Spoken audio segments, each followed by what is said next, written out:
So today we are going to talk about the classification of the structure of atmosphere.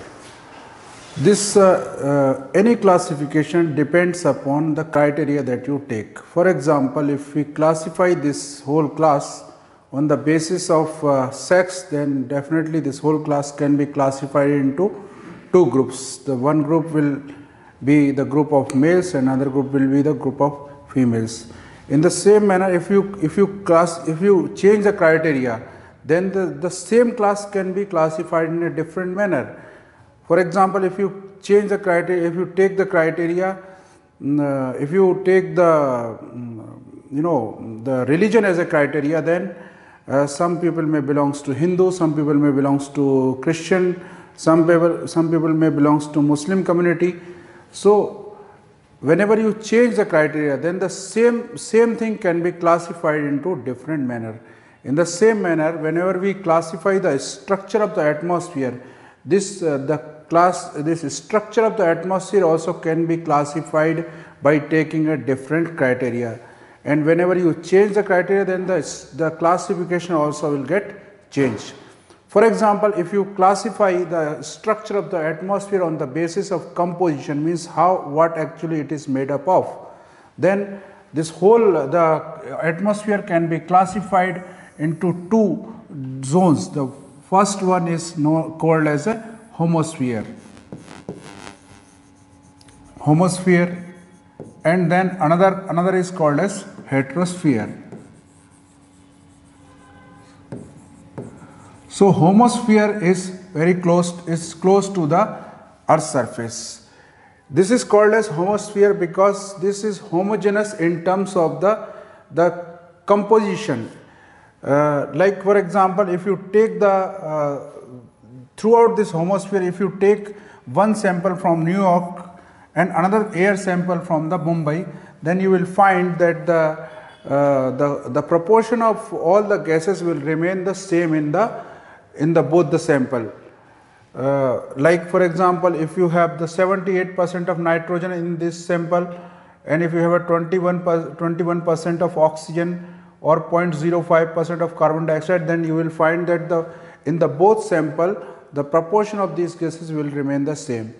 This actually happens because throughout the homosphere, because of the convection, because of the churning taking place throughout the homosphere, this composition of this part remain homogeneous in terms of the proportion of the gases.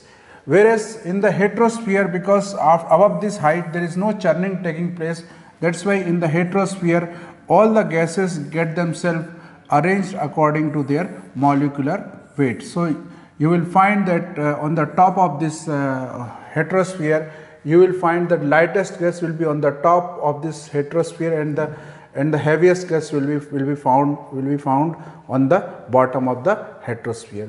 So if we classify the structure of the atmosphere on the basis of composition, then we have this classification. If we change our criteria for the classification, then you will have a different classification. For example, if you take the temperature, how exactly the temperature increases or decreases with the height. If you take the criteria of temperature, then we can classify the same atmosphere into different zones.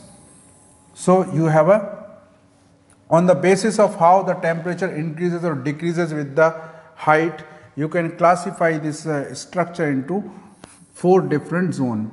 One is called as troposphere, then you have a mesosphere, then you have a stratosphere, then you have a mesosphere, and then you have a thermosphere. The transitional layer between these different spheres is known as pause. So this transition layer is known as tropopause. Then it is known as mesopause.